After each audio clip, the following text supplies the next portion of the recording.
Welcome back, everybody, to another episode of the Clutch Talk podcast /YouTube/We Do It All. As always, I'm your host, John. Very happy to be here. My boy Jay, his already 6. How you doing, my brother? Great.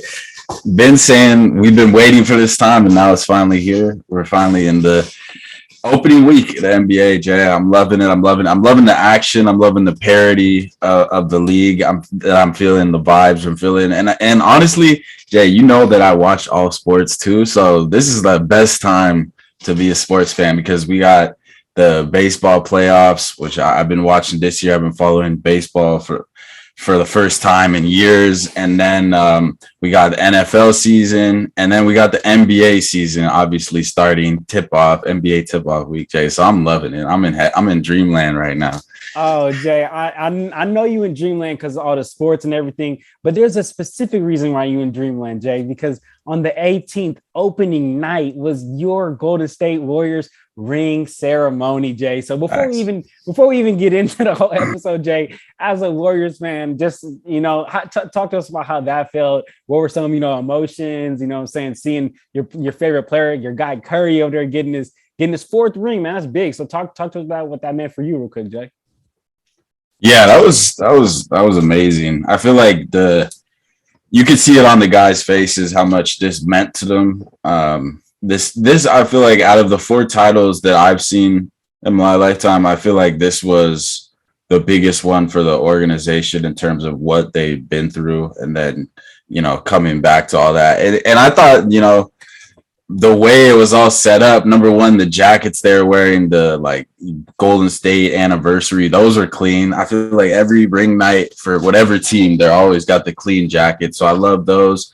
And then the emotions, just you could see it on their faces. The guys, especially the core 4, they just felt different, Jay. And then one thing that was kind of off, that you could tell it was a little awkward still with Draymond and everything. I could even feel like a few boos when they announced him. It was like cheers, but like jeers. So that part of it was weird. But other than that, no, it was an amazing night, man. Those are the type of nights you dream of as a fan, right? Because although you're not out there playing, right, that's just all those nights of staying up, especially on my end. I'm staying up at 10 p.m. I'm going to bed at 1, watching their games, like every game almost last season. So, and for the past, whatever years that I've been out here. So, it pays off, I guess, Jay. So I loved it, man. Pays off, Jay. I'm happy you loved it, my brother. It definitely, for all them late nights, because for everybody that don't know, Jay is over there in Canada, and they're on East Coast time. So my boy got to stay up late to watch his Warriors, but that's what a true fan does, man. So congratulations to you, my brother. But like how you said, we are in the real swing of things. First episode with the real season, being started. Last season, we did a lot of segments and all that. We got a lot more of that coming, for this season. So let's just jump, straight into it. We got 3 really fun segments, and then we got the game recaps at the end. So, Jay, I'm going to kick it off with our first segment for this episode, and that's, Rate Your Worry, classic segment we have here, Rate Your Worry 1 to 10. I have a couple of statements here for you, and you just give me your worry scale of 1 to 10. Is that cool with you, my brother? Yeah. Let's get into it, Jay. Let's get into it. So, first statement, the Los Angeles Lakers, LeBron, Russell Westbrook, AD, starting off 0-2. Jay, I know this early season. I know there's a lot of things that still got to happen. A lot of the season still got to go on. But Jay, talk to me. What's your worry on the Lakers with this 0-2, getting off to a slow start? What's your worry scale on here? I'm a 10 right there with the Lakers. I think it's not a matter of the way they're losing. It's more a matter of how they're losing. And it's what I mentioned before the season, Jay, and that's their shooting. These guys cannot shoot. The players that they surrounded, and I said it day one, we were doing the Western Conference previews, my concern with this roster. And I'll even say this, for all the flack that Russell Westbrook gets about his performance, I thought opening night, he didn't have a terrible game. But, Jay, I don't think he had a terrible game. You look at what he did. I thought he was picking his spots for the most part pretty well. Yes, he settled for a few threes, but I think in those situations when you almost have to take those shots when the defense, similar to like a guy like Draymond. So I will say that about Westbrook and his performance on opening night. I didn't think that was that bad, but yeah, I just this roster, this roster is not constructed to win. You know, they got no disrespect to JTA. They got him out here taking three to five threes a game like that. There's no way playing significant minutes. He's a nice, you know, third string, second string option, but he's playing significant backup minutes for the Lakers. That's not ideal. And he's taking a lot of threes to add to it. They got, you know, Lonnie Walker, who's never been a great 3-point shooter. They got all these guys that aren't used to being in these positions, surrounded Anthony Davis, who's looked solid to start the 2 games. LeBron, who's looked terrific at 38. Looks like the dude's aging backwards. And then Westbrook. I'm not going to be disrespectful calling him Westbrook, but I mean, he had an awful performance in game 2. But I also think it's one of those situations where it's just toxic for all parties, Jay. Parties involved. You know, he's taking shots and Lakers fans are, you know, gasping or are making noise when he's shooting. You know, it's just no one. I really think I'm almost to the point where I'm feeling bad for the dude. Like, I don't think anyone can do their job in a situation and an environment that's toxic. So I don't know why, when they had the deal on the line, when they could have potentially given up those 2 picks for Buddy Hield before the season, gotten these guys that extra continuity to get into training camp, you know, Miles Turner, Buddy Hield. I don't know why they didn't do it, man. So I'm extremely worried about this. They got a tough schedule coming up. Who knows? They could start the season well below 500, and that's just at the way, Jay. This is the last thing, at the way that LeBron's playing right now, and AD to start the season, if he's gonna stay healthy, which he almost got injured last night. That was scary, but I'm just worried. I'm worried right now, Jay. How are you? How are you feeling? What are you at? What are you at on the scale? That's the main thing, man. I'm definitely not a 10 because I definitely understand, you know, some of the worries that you talked about with the shooting and the roster construction. And I'm gonna really dig in on the Lakers later when we get into the game recaps, because I'm gonna talk about that Lakers the Lakers games. But I'm definitely not a 10 because, you know, it is very, very early in the season. I know got to get a lot of continuity going, go out of the season. I know LeBron is like known and famously known for, like, you know, always rallying his troops and getting it going at the right time. But I definitely, because of like how you said, I like what you said. It's not that they've lost, it's how they've lost. That's what's been a concern for me. I'll talk about it a little more when we get to the game recap, but I just don't understand why Russell Westbrook is taking any threes ever. Like, I'm open or not, you know what I'm saying? To me, in my opinion, you're open for a reason. And it's like Shaq wasn't out here taking threes, and I just don't know why it's just not so clear to him. But you know, I'm not gonna go off on the Lakers too much right now. I'll save that for later in the episode. But for my worry scale, I would throw it at about I'll throw it at about like a 6. I'll give it at about a 6. You know, definitely more than average, but I need but I'm not freaking out yet. So I'm got about a 6 with the Lakers. But all right, Jay, let's keep it moving and let's get to the next statement here. We saw Darius Garland go down with an eye injury. He missed practice on Thursday. We're recording today on Friday, October 21st. So he missed practice yesterday. Darius Garland, big part of that Cavs team. Jay, what's your worry scale on that? Yeah, I would say like 7, you know, 7, 8. Like you said, it's early on the season. He's a big part of what they do, no doubt, though. You know, the catalyst of that offense, he's setting things up. He's getting, you know, Mobley, pick and roll partner with Jared Allen, you know, Donovan Mitchell. And the main reason they brought in Donovan Mitchell, that is, as to take that pressure off Darius Garland and the ball handling duties. And if he's not there, that's a big issue.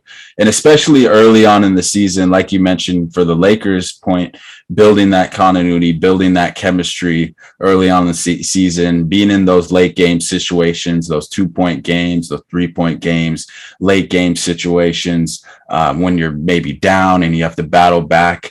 And having, a full roster, having your starting five, your core guys in those situations is big and necessary. So that's concerning, but also hoping that it's nothing too big in an eye injury, and that he can get back soon. So that's why I'm at a 7, but definitely concerned. So that's why I'm high on that number. But how about you, Jay?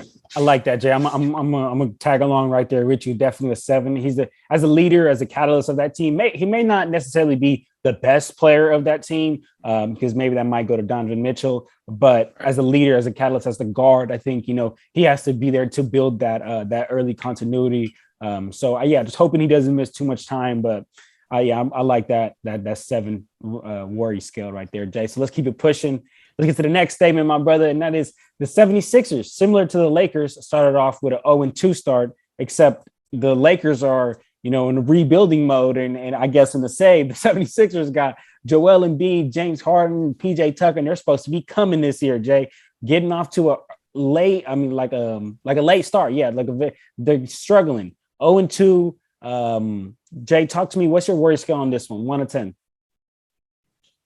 I'm not as high as I was on the Lakers, and I will say for that on a kind of rebuttal to that statement, Jay, I don't think the Lakers are in a rebuild at all. But they're not in the 76ers mode though. 76ers are like win now with Joel, James. You know what I'm saying? That's the problem with the Lakers front office. They should be all in on win now because LeBron's 38, looking like he's prime LeBron, right? So that's where the issue comes in for the Lakers. That's a whole other issue with the Lakers. Right. But we'll get into that right now. But for the 76ers, I will say it's a little bit concerning. But my concern stems from a guy who I've called out many times before, and that's Joel Embiid. In the first 2 games, I would say more so last night, the dude looked disinterested, out of shape, and honestly, like he didn't even want to be out there. That's really concerning.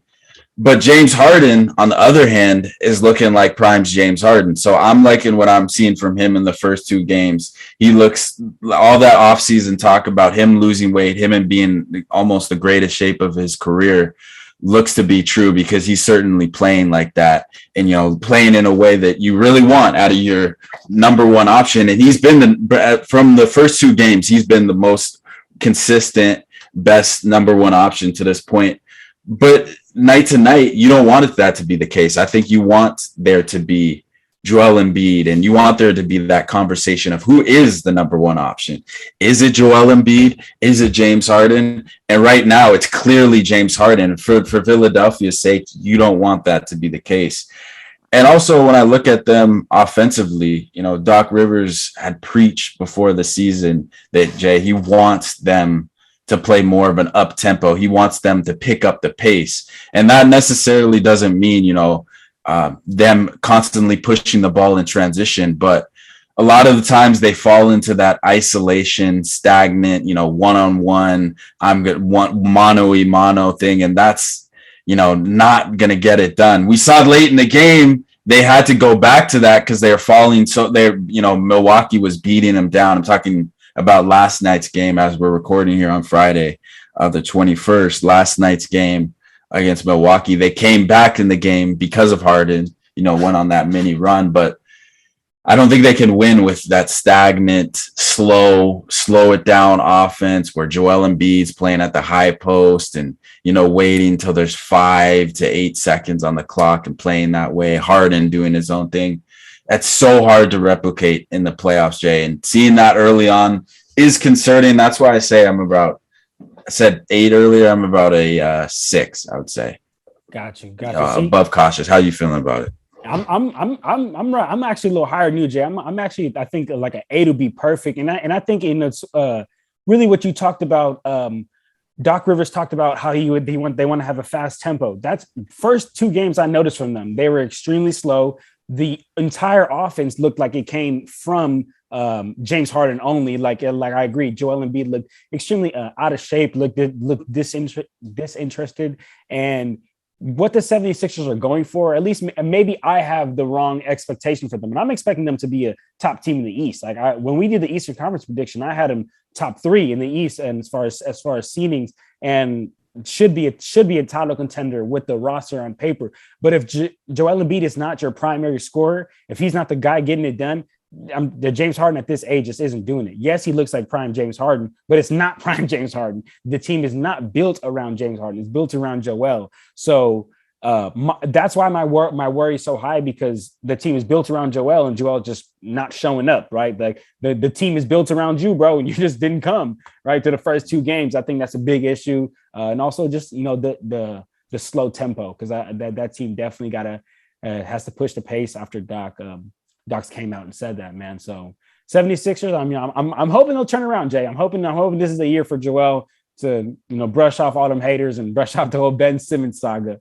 But all right, Jay. So then I'm going to get pushed into the last statement here for the Rate Your Worry. And that is the Pelicans, they beat the Nets when they played on Wednesday. The Pelicans out-rebounded the Nets 61-30 on the glass. The Nets look extremely slim at that big position, with Nicholas Claxton and Ben Simmons really running as their bigs. In this East, in this dominant, like how you say, Jay, the beast in the East, in this crazy Eastern Conference, does it worry you and rate your worry for the Nets when they have to play against players like Joel Embiid, Giannis Antetokounmpo, these huge guys, and they just had a hard time against the Pelicans, who really necessarily isn't that big?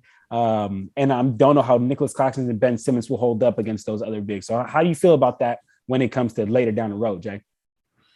Yeah, it's tough to say, after one game for them, and I'm really interested to see as we record tonight, how they do against Toronto, who has the classic 6'7", what is it, 6'8" build, starting 5.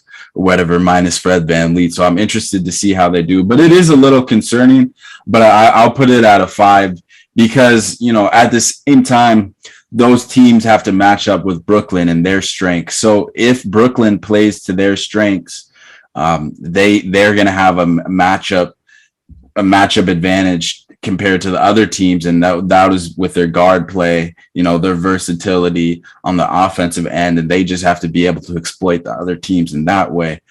So that's what really it's going to come down to, as they scale the Eastern Conference and they come up against these teams who have these dominant big men, whether it be in the Western Conference or the Eastern Conference. They have to learn to use their strengths, to play their strengths, and that will only come with time, right? Early in the season, it's building that continuity. But I will say that's an awful loss to come out opening night. You're supposed to be a team who's, a contender in the Eastern Conference, and to have that performance. But as I was saying before the season has started, what was the talk about? And that was their coaching, Steve Nash. You have to play to your game plan. You have to play to your strengths, and the coach has a lot to do with that, in terms of putting in you those positions to succeed, to implement your game plan and know how to attack your opponent, right? And that's why I said, Steve Nash is on the hot seat. If they continue to lose, if they have another performance like that or two, who knows? He could be gone. So just keep your eye out on that, Jay. But how are you feeling about this? I'd say I'm a 5 right now.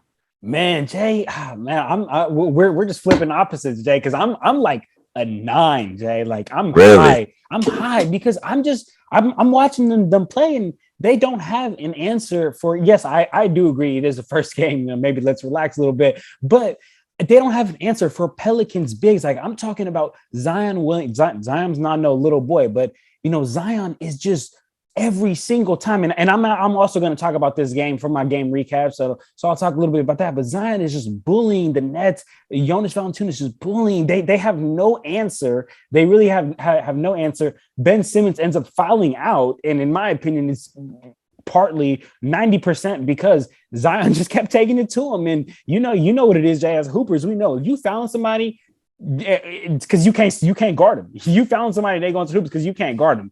If that's it, man. So I just worry because man, the Pelicans are nothing compared to a Giannis Antetokounmpo, motivated, a Joel Embiid, hungry in the playoffs, ready to go after an 82 game season. So man, I mean I'm very high of a worry scale, but early in the season. So like the same thing I said for the Lakers and all other teams, they got time to turn around, long game, long Yeah. season, make some changes. But all right, Jay. All right, Jay. That's solid little rate your worry section, man. I hope all the family out there enjoyed that little section. If you let us know in the comments down below, if me and Jay are tripping for something, if we should be more worried, less worried, what are you most worried about out of all of those? But let's go ahead and keep it pushing to get to the next segment, my brother.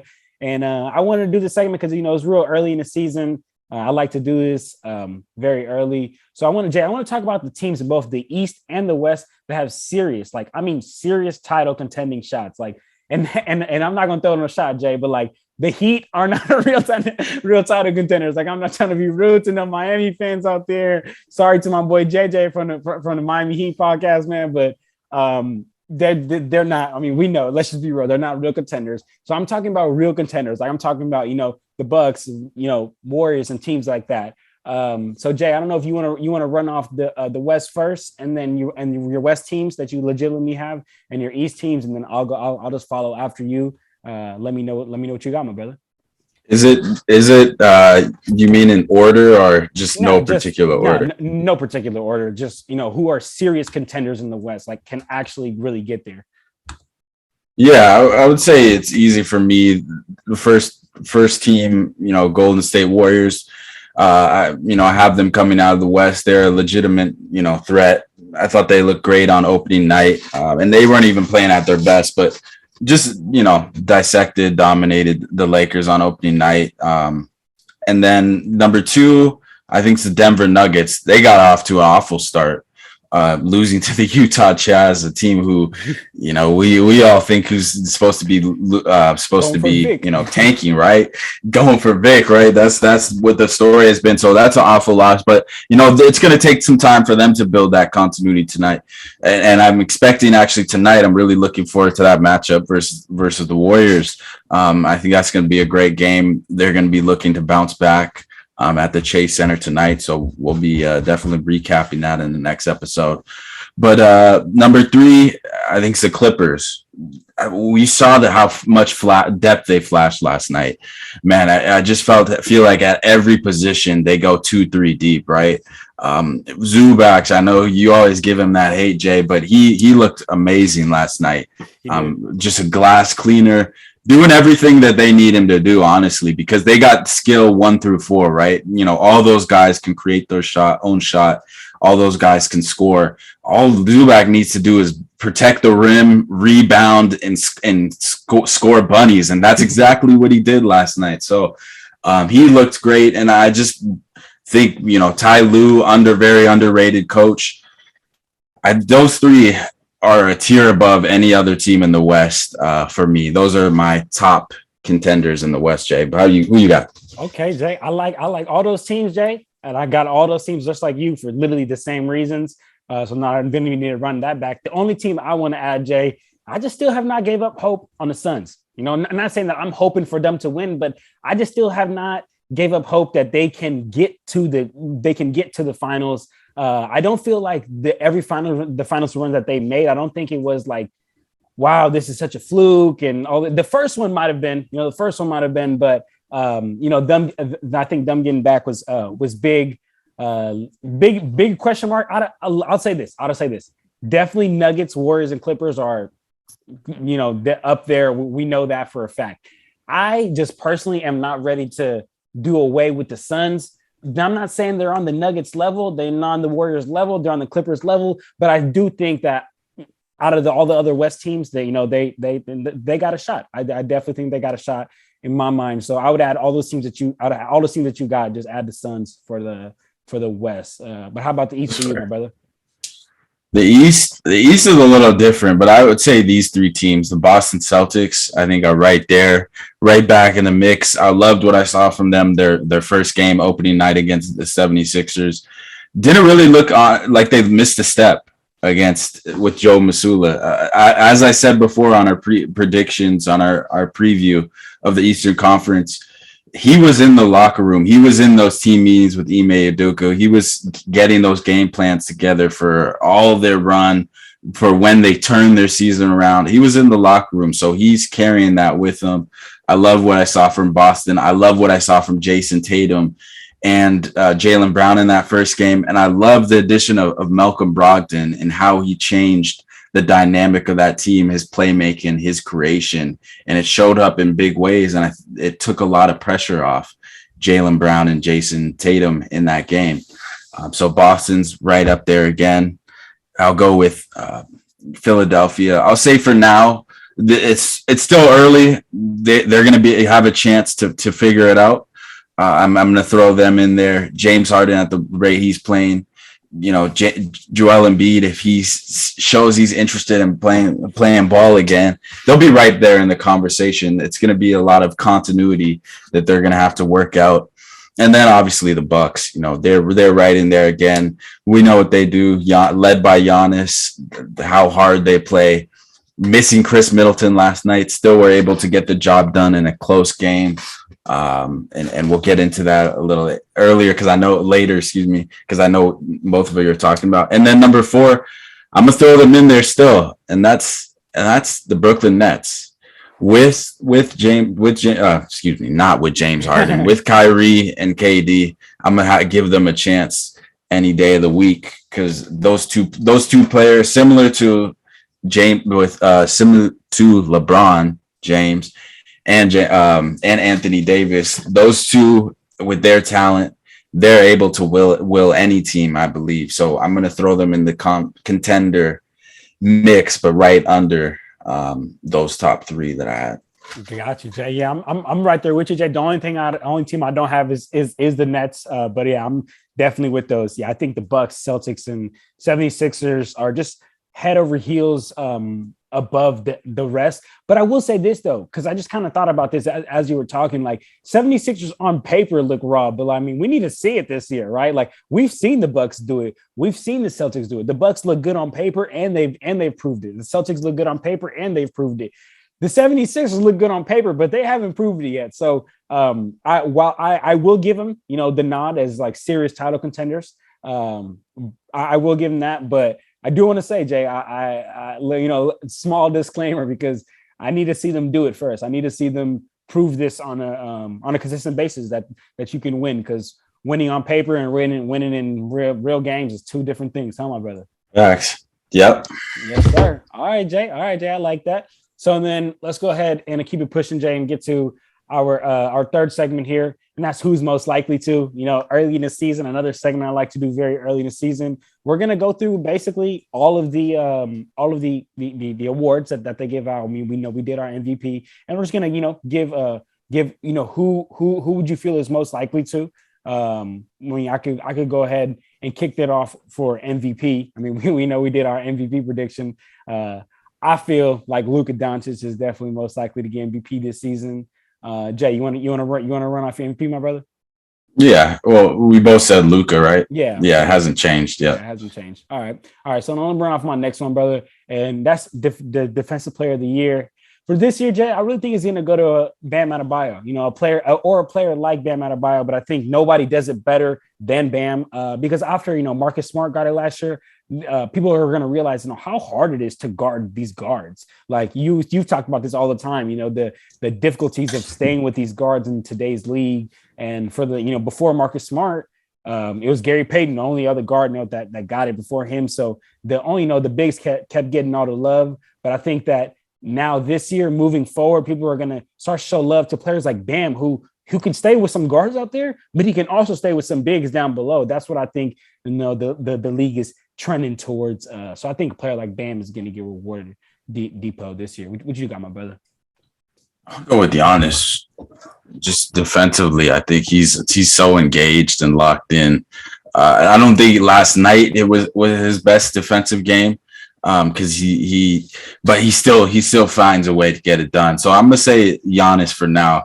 I just love what he does, his activity with his hands, his ability to stay with guards, like you said, and then protect the paint at the same time. So I'm gonna go with Giannis and his ability to change shots. I look back to that. I'm thinking of last night, that DeAnthony Melton when he was sliding through the lane, I believe at the end of the second quarter or the first quarter, and Giannis didn't block the shot, but he changed it.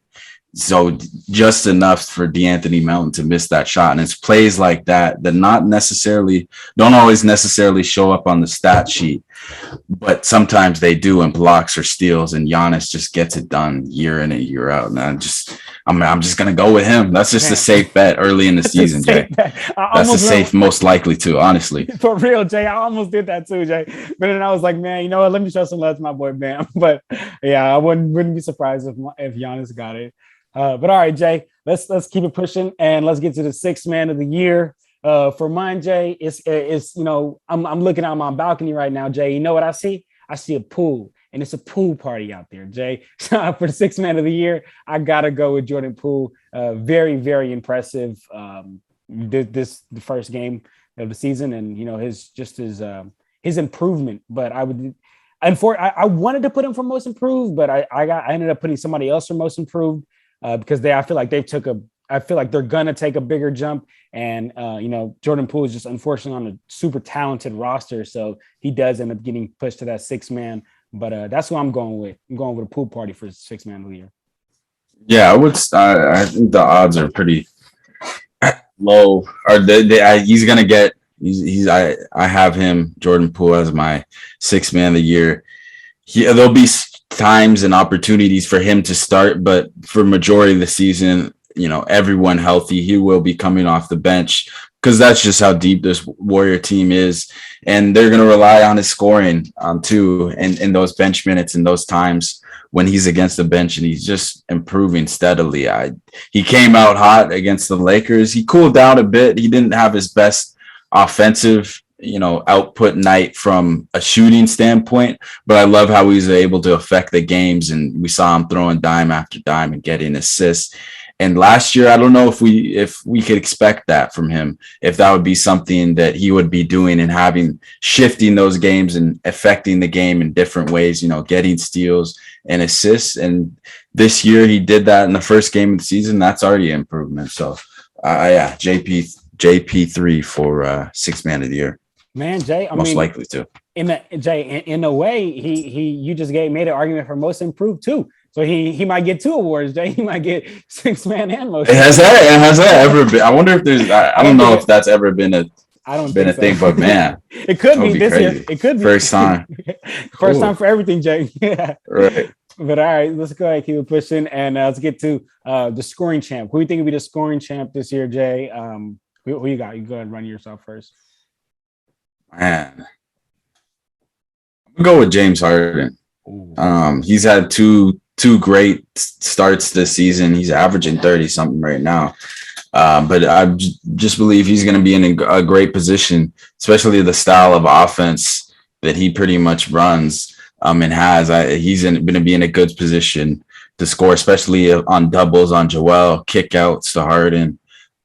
It's a good chance for him to score, and he's at the line all the time. That comes into a factor. So I think Harden has a good chance to win the scoring title this year. How about you? Yeah, Jay. I mean, Harden definitely has a great chance, but I'm going with KD, man. I mean, we know the scorer that KD is, and also from that Pelicans and Nets game that I watched, like the Nets are very, very top heavy. So when KD, Kyrie, and some players go out, they really don't have the greatest options out there. And sometimes they go on scoring droughts, and then KD has to come, like for the Pelicans game, KD had to come in and just bring them back into this game. Unfortunately, it was a little too late for the Nets. So I think that's going to be a lot this year. KD is just going to have to be just saving them and just score bucket. So I think he'll end up pulling off that scoring title. But all right, Jay, rookie of the year, my brother. I'm going with this one's whack. I never like to go with the number one pick, but Pablo's gonna get shots this year, bro. He's gonna get a bunch of shots. I know it's whack. It's like, oh, what kind of prediction is that? But it's like he's gonna get shots. His team is built around for him to go. So that's what I'm going rookie of the year. You with me, my brother? Yeah, I'm gonna go with Pablo. Loved his opening night.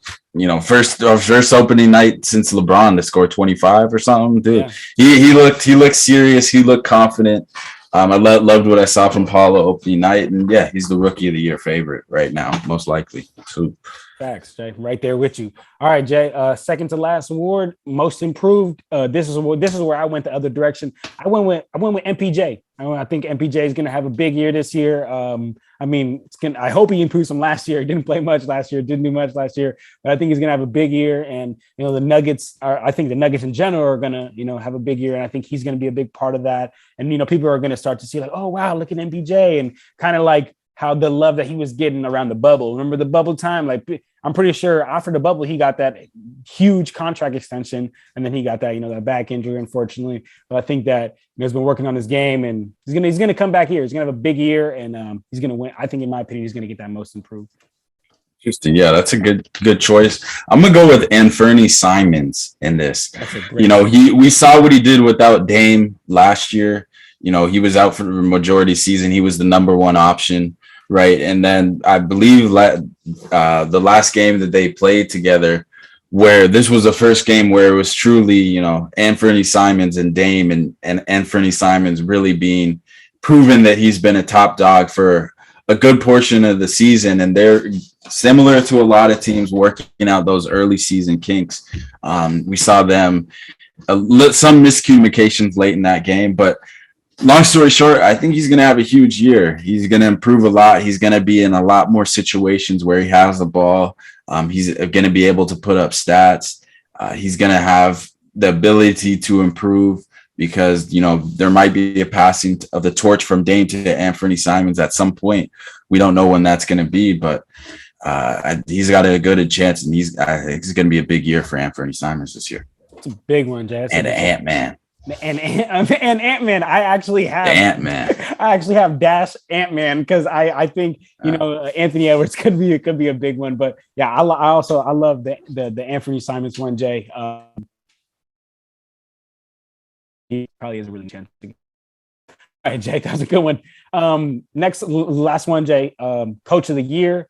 I'm gonna run off this one, Jay. I think Ty Lue. Ty Lue's going to pull it off this year. I mean, we know how the great of a coach that he is. And then also with this Clippers team, it's just going to involve a win.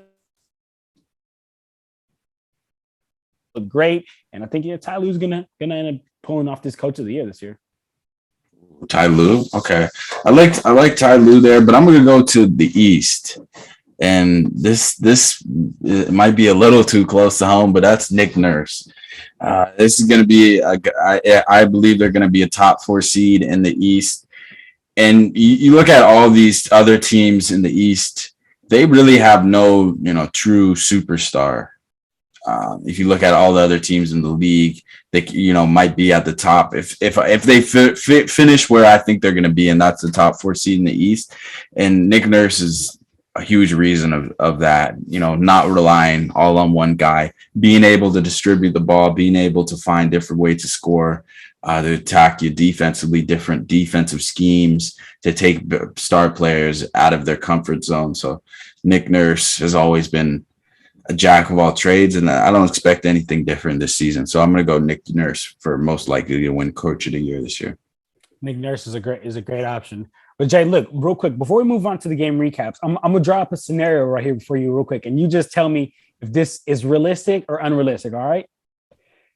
All right, look. So let's say the Celtics have a great year. Like I'm talking like number 1 seed, like killing everybody, Jay. Mm-hmm. Great year. Does Joe Mazzulla get the Coach of the Year? Oh, absolutely. He would have to, right? He would have to. That's a great storyline. Yeah. The NBA the media loves a good storyline, Jay. If Joe Mazzulla leads the Boston Celtics to the number 1 seed in the Eastern Conference, he's winning the Coach of the Year. No doubt about it. He has to. No doubt about it. All right, cool, Jay. I want to make sure I wasn't tripping because I have Ty Lue / Joe Mazzulla because I think he could really do it if the Celtics, don't take their foot off the gas. But all right, Jay. Okay, cool, Jay. Also, I like that. Also, some early who's most likely to, and for the family at home, let us know if you have any different players, who's most likely to be your MVP, your defensive player of the year, 6-man scoring tamper, and all that, man. But all right, Jay, let's go ahead and get to these game recaps, my brother. You ready? Yes, sir. All right, Jay, let's get straight into it then, Jay. Let's start at opening night, October 18th. I'll start with the first game from that night, which was the Celtics versus the 76ers. The Celtics beat the 76ers 126-117. I mean, at first, I'm not going to lie, when the game first started, before anything started, I was like, man, no Robert Williams out here. Joel Embiid is going to feast. But the Celtics, man, they were able to guard Joel Embiid by committee, man. They had Al Horford, Noah Vonleh, Blake Griffin, Grant Williams. They had all these players who just consistently switching, and man, like their rotation on defense was beautiful. Like every time Joel Embiid touched the ball, the Celtics would bring quick doubles, whether it was out of the post, whether it was in the perimeter, they would double, and their help side rotation was amazing. And they really frustrated Joel Embiid. He ended up the game with 6 turnovers, which just shows a lot of what the Celtics defense were able to do. Another thing I noticed, Jay, from the 76ers side of things, like they were picking up the Celtics full court, because I think that kind of like how you were talking about last season, the Celtics lacked that true guard. But earlier you talked about Malcolm Brogdon and how he stepped up to the test. Man, I think he did great, man. Like I think he was literally what the Celtics needed. Calm the team down. If we're getting full court press, we don't need to dribble and freak out. Like let's calm down and let's slowly, get it up court. And I think that's exactly what he did. He brought that true calming guard presence to the Celtics. The Celtics were just getting a bunch of middies, a bunch of mid-range, especially Jaylen Brown and Jason Tatum, because Joel Embiid kept hitting that drop coverage. And then really, in the second half, the Celtics just took over, man. I mean, Jason Tatum scored 17 points in that third quarter, and Jaylen Brown scored 13 points in that fourth. And the 76ers slowed down. And we said it earlier, Jay, they played very slow, and they just relied on James Harden to create offense. And it was no fluidity out there. I'm hoping to see a change from them, but that's what I saw from that game. You got anything you want to talk about with that game, my brother? No, I mean you said it best. Starting with defensively, that's what I always see from the Celtics, and what I loved, and why I think they're a top contender, because how locked in they are defensively with their game plan, and a lot to do with that is the mindset and mentality that Idoko built in them last season. These young guys bought into the system that they know they have to defend to win and stay in basketball games, especially in the NBA. You have to really buy into the mindset and the mentality that you can't let these guys, the Joel Embiids, LeBron James, the James Hardens, the Kevin Durant's, you can't let those guys just decimate and destroy your defense. And that's exactly what they did on Tuesday night, and how they were able to stay in the game. And then you look at James Harden. He did not, only a +1 and plus minus, can't always buy into that. But I just thought he looked so calm, so composed. He was picking his spots a lot better offensively. And he looked great out there. And then, Joel Embiid, well, he did shoot 9 from 8 from the field. I felt like his shots weren't coming very naturally. He was, looked a little lethargic at times. He looked a little passive, but that was a lot to do because of the Boston Celtics defense, Jay. And it kind of took him out of what his spots that he normally gets to on the defense, and then throwing those multiple bodies at him wears down on you as a star, as an offensive player, getting numerous different guys that you don't know how they're going to guard you. And then, like you said, in the second half, the Celtics just took control of that game. They really never looked back, and that was the Tatum and Brown show. That yin and yang, don't know what you're going to get if you're the Sixers, and the Sixers had no answer for them in the second half. And that was really the story of the game. Man, Jake, right there with you. 76ers got put out early by the Celtics. Put out in the third by the Celtics, and they can never bounce back. But all right, Jake, so let's get to the next game of that night. Perfect. We got a Lakers specialist and we got a Warriors specialist, Jay. The ring night. We talked about at the top of the pod. The Warriors got their ring. The Warriors beat the Lakers 123-109. I'll go ahead and honestly, I'll run off what there was nothing positive from the Lakers perspective except LeBron and AD in my perspective. But this is where I said I'm going to go off on the Lakers, man. I don't like the lineup. I don't understand the starting lineup of Lonnie Walker, Russell Westbrook, Patrick Beverly, LeBron James, and Anthony Davis. Like, LeBron's like his IQ and the type of player that he is and the type of passes that he can make, he needs shooters around him. Why would you? First of all, why is Westbrook even on this team from the rip? But having a player like Patrick Beverly out there who also isn't a shooter, having Lonnie Walker out there, who I wouldn't say he's a terrible shooter, not as bad as Russell Westbrook, but still, if you're gonna have Lonnie Walker out there, but then if so, then have other players like Matt Ryan, like shooters out there. Like, don't have Patrick Beverly, Russell Westbrook, and Lonnie Walker, three decent or below average shooters out there with LeBron and Anthony Davis. It just doesn't make sense. That's my first issue I had before tip ball even started, Jay. That was my first issue. Also, another thing I said at the top of the pod, why in the world is Russell Westbrook still taking threes? Like, I don't understand how this is so clear to him. Like, I understand he only took three threes, but it's like, look back at like the 2001 playoffs when the Lakers were like dominant. Tell me if you saw Shaq take 1 3. You know what I'm saying? He just didn't, because that's his role. Like, his role is not to do that. I don't understand why Russell Westbrook insists on shooting this. Like, it's crazy to me how this isn't super clear to him. I'm an avid NBA fan, but like, man, LeBron, the GM, somebody got to talk to him. Somebody got to talk to him because he keeps taking him. Patrick Beverly, that's my next issue. Jay, he was 1 from 5 from the field, and he was 1 from 5 from the three. That's too many shots. That's like 13 shots, Jay, for a defensive specialist. That's 13 shots, and he made two shots, one 2-pointer and 1 3. And they were hard shots. They were hard shots too. Like, he takes a lot of like all of a sudden like James Harden step backs from the three, and I'm like, what are you doing? And the Lakers were extremely careless with the ball. 21 turnovers, shot extremely poorly from deep. 10 of 40. It's 25% for people who hadn't done the math yet, and just made really poor decisions all night. I mean, this is as far as like the Lakers, like where I knew like, oh yeah, they want to lose this game. If the Lakers are actively trying to get back into this game and they have LeBron and Anthony Davis on the court, then explain to me on why God's green earth, Matt Ryan, who is the first year on this team, is taking pull-up threes. Like, I'm talking like bringing the ball down court, pulling up like he's Stephen Curry, pulling up like he's Jalen Brunson, pulling up like he's Luka, like without even passing the ball to LeBron or AD. Every possession, in my opinion, that the Lakers have, the ball needs to go through LeBron or AD if they're on the court. And I just don't understand what was happening from the Lakers side of things. It was embarrassment.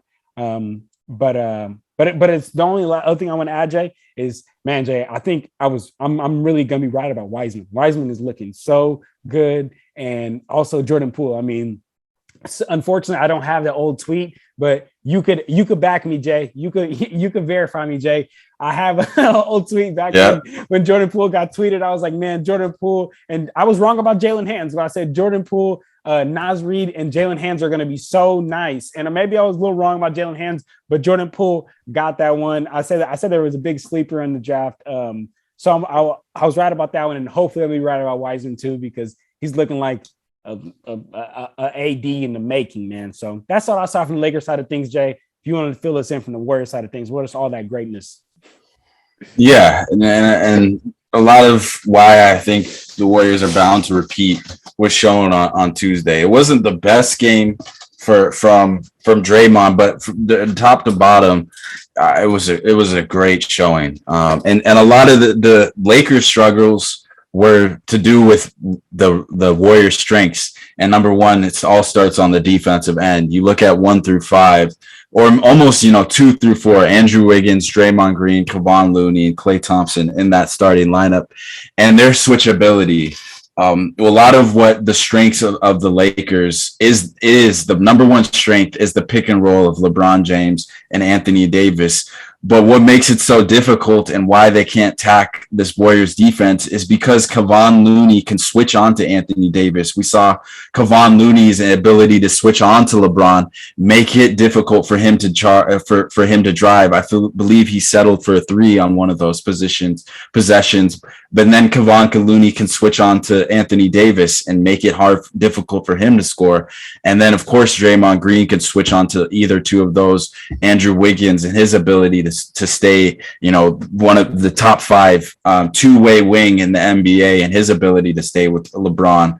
Klay Thompson, we saw him multiple possessions on LeBron, and JaMychal Green as well. There was one play where he got absolutely bodied by LeBron, but for the most part, he had an absolutely a great debut for the Warriors. I like with him from what I saw from him, knocking down those threes, the Otto Porter threes, the wide open threes that they need him to hit in this offense. So just top to bottom, on the defensive end, great showing. And then, like the man you just talked about, James Wiseman, Jay, a lot of his struggles in his rookie year were on the defensive end. His timing was off. He would contest shots with two hands. He wasn't using his length and athleticism to his ability. And that wasn't the case on Tuesday night. One of those plays that sticks out to me was, I think it was in the second half when LeBron drove down the lane. And it could have been in the first. I actually might. It was in the first half. LeBron drove down the lane to attack the basket. James Wiseman stopped him. Contested with two hands. LeBron didn't end up going for the shot. I believe he kicked it out to Wendell Gabriel, who drove it in with his right hand. Tried to do a little hook shot, a little jump hook over Wiseman. Wiseman knocked it out of bounds. He blocked his shot. So that play in particular just shows the growth of this guy. Him now understanding how to use his body, how to use his length to his advantage, staying on the ground and contesting with his size rather than, jumping, getting out of position. So that was very, very good to see. And then number two from Wiseman, he wasn't trying to do too much. It's like he knew his role. He knew what he needed to do. And he was just simplifying, playing the game the right way, man. And it was just beautiful to see. And that's what these, top teams, top contending teams do. These players all know their roles. They all 1 through 15 know what they're asked to do, and their stars in the role. And the Warriors are a perfect example of that, man, Jay. I really, not to beat a dead horse, but man, I really loved what I saw for them. And then the chef was Chef and Jay. He looked great. Two-time looked great. Wiggins looked great. Klay Thompson looked like he had his balance of rhythm in limited minutes. But it was a great showing, man. Everyone, all the additions they made looked to be paying off, Jay. But remains to be seen. They got a test, like I said, against Denver tonight. We'll see how Denver looks and their bounce back. But Jay, on the Lakers side of things, like I really have nothing much else to add. I will say though, I did like what I saw from Westbrook in game 1, Jay. He was 7 from 12, efficient from the field, and then 1 for 3 from the 3. He did the 2 shots that you're talking about. He settled for, but for the most part in that game, he was fairly efficient. He was only a -6 actually, if you want to look at plus minus compared to the -21 for AD and -10 for LeBron. So maybe that, but this Lakers team, long story short, they just don't have enough shooting. They just cannot shoot, Jay. And 10 for 40. Yeah, they were 25%. 25%. I know they shot it terribly against the Clippers too. You just can't compete in an NBA game in this day and age, in this era, if you can't shoot. If you can't shoot threes, if you can't knock down wide open threes. It's not even threes. It's not contested threes. These are threes where you're getting good dribble penetration and they're getting kicked out to you, and you're getting a good look at the basket, and you just are missing. And sometimes, a lot of times, these are bad misses, Jay, and that's really concerning. And the front office has no one but to blame. No one to blame but themselves, Jay. So all I really got to say about this game, man. Game 1, Jay. Game 2 against the season. Yep, yes, sir, Jay. It was an opening night game, so those are the first 2 that we had the Celtics and 76ers, and then Warriors versus Lakers. That was on the 18th. And then I'm going to go over this game real quick on the 19th, Jay. This was the Pelicans versus the Nets. The Pelicans beat the Nets 130-109. Just want to give, some of my first thoughts on, Zion being back in his first game in a long time. He looked really good, man. He had a really good motor. His second jump is insanely quick. Actually, it's crazy. He just bounces right off the floor. And Zion, what I'm really impressed and excited about him is that in the NBA, I mean, we know how important pick and rolls are. And Zion, he can do a bit of both, man. He can be the roller or he can be the ball handler in that pick and roll position. That first half, I kind of talked about that a little bit earlier. We just saw Zion go at Ben. Like, it was low-key embarrassing to watch Ben Simmons. He was getting, either Zion was scoring every single time or Ben Simmons was fouling him. And like I said it earlier, Jay, if you keep fouling somebody, it's because you just simply can't stay in front of them. What that mean? You can't guard them. And Ben Simmons fouled out late in the third. And I think that is a huge part of the reason, because Zion was just taking it to him. Ben Simmons had no answer. The Nets, I want to talk a little bit about the Nets. They're just extremely top heavy, Jay. I said this in the predictions. I know that you and Gary, had them high in the seedings, but I don't know. I just don't believe in this team, Jay. I just genuinely believe that they're going to be the number 9 seed to me, because look, Kyrie Irving goes out in the first quarter. You know who comes in to replace Kyrie Irving? Edmund Sumner. I'm sorry, this guy is not going to get it done in the league, right? Third quarter, middle of the game, where the game's supposed to be competitive. We're supposed to be going at it. Listen to the Nets lineup: Patty Mills, Edmund Sumner, KD, Wata Wembane, that Yuta Watanabe. Yep. Thank you, Jay. Thank you. Yes, him and Day'Ron Sharp. I'm sorry, Jay. That's not a competitive lineup. That's not a competitive bench. I'm not saying that their starting lineup isn't competitive. No, their starting lineup is very competitive, but their starting lineup cannot play every single minute, every single night, every single game. It's just unrealistic. So, you throw out a bench lineup like that against a Milwaukee Bucks bench, man, they're getting scraped, man. You know what I'm saying? So I just don't believe in this Nets team. They're small. Zion won all the 50-50 balls. The Pelicans had 27 second chance points versus the Nets 4. And then my last point, Jay, for this game is Ben Simmons. You know how I feel about him. The family out there know how I feel about him. I have a disdain for the guy. That's a whole nother reason why I have a disdain. But basically, last night, when they played the Pelicans, he fouled out late in the third quarter with 4 points. June 1st, 2021 was the last time this man played a game. Similar to Zion, last time Zion played a game was a long time ago. But Zion comes out, has nearly a double-double, and leads his team to victory. Ben Simmons fouls out late in the third quarter and really doesn't do much with 4 points.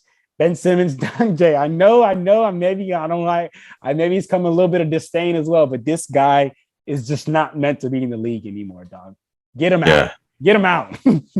Yeah, not much to add on that game. I didn't get to watch the whole game, honestly. But I will say, though, in the Nets and their roster build, they do have 2 big pieces missing, and that's Joe Harris and Seth Curry, who are set to come back. And I'm excited to see Joe Harris actually come back tonight as we record this Friday night, and he'll be making his return against the Toronto Raptors. So I'm looking forward to that matchup here coming up in about an hour tip off.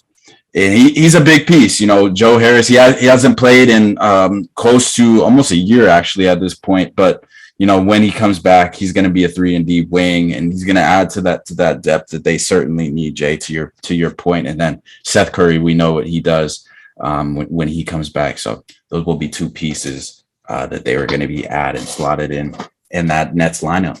Yes, sir, Jay. Yes, sir. And what game you got to recap for us, brother? I'm going to talk about and just briefly over what could be considered the hipster's dream, the NBA hipster's dream, and that's the Orlando Magic versus the Detroit Pistons, Jay. And the Detroit Pistons came away with the win here, Jay. 113-109 victory for the Pistons, man. And this was the battle of the young stars, Jay. The number 1 pick last year, Cade Cunningham, versus the number 1 pick in 2022, Paolo Banchero, that you talked about earlier, the rookie of the year favorite. Arguably, the same case could have been made for Cade Cunningham last year, who had a great rookie season. Probably not to the caliber or the consistency, I would say, of Evan Mobley and Scotty Barnes, but he was right up there, and he's flashed the potential of having, being a superstar in the future, right, Jay? But this was a great game to see, man. I really wanted to see what Pablo Banchero would do. Obviously, it's not the most stout competition in the NBA going up against the Pistons, but we could see early on, and this was something that I wanted to see, the DNA and the fabric of these young guys and their character that they're building, because you can see in the first 3 years of a career, kind of the trajectory or really what a player will be made of. I feel like there's certain attributes and characteristics of a player that will never change. One of them is playing hard and the ability to compete. And early on, I can already see that Cade is ultimate competitor. Dude just wants to win. That's gonna take him so far in the NBA. And same with Paulo. Diving on loose balls, making those 50 plays, scrapping. I look at Jalen Suggs. He's the same way. He's making those plays. Will he be able to stay healthy? I don't know. Franz Wagner, he plays hard. He plays with a motor. Isaiah Stewart, Beef Stew, he plays with a motor. We saw him late in that game knock down a huge 3 to put them up 4. And ultimately the dagger that led the Pistons over the Magic, Jay. But I'm really high on this Pistons team. Dwayne Casey instills those toughness and that toughness into his team, makes them play hard defensively, and we saw that night on the opening night, right? The first game of the season for the Pistons, playing hard, competing on both ends of the floor. Bojan Bogdanovic, my pick in fantasy, he looked great. But why I love him, Jay, he's the shooter that Cade needed. The shooter that Cade needed. Another reliable kick out option. He's gonna get even more assists this year. So I'm just loving what I'm seeing from both the Magic too. Jalen Suggs. You were so high on him, Jay. When he came out last year, you were really high, and he showed those flashes. He had 21. The shot looked a lot better. Staying healthy is going to be the biggest key for him, and I'm certainly hoping for it, because he was that late round. It was crazy, Jay. What's crazy about that? I will say how you kind of called that I was gonna pick him, because I was like, man, I'm really hope this dude falls to me. How did you know I was looking at him? I don't know, Jay. I don't know. I actually just took that in. This just that brother connection. Yeah, I just knew it. I don't know. I just knew you were looking at him too, though? Yeah, I was looking at him too. I was like, that. Were you probably gonna take him? I mean, probably if he would have fell to me, I might have taken him. Yeah. Late round, Jay. I mean, look. He just puts 21 points. Late round pickup. That's a great. High upside, right? High upside, absolutely. But yeah, Jay, no, I'm excited to go see the Pistons play the Warriors on, because that's like the battle of the established versus the up and coming kind of young dudes in the league. So, but no, that was a great game to see those young guns duel it out, and the Pistons ultimately coming away with it.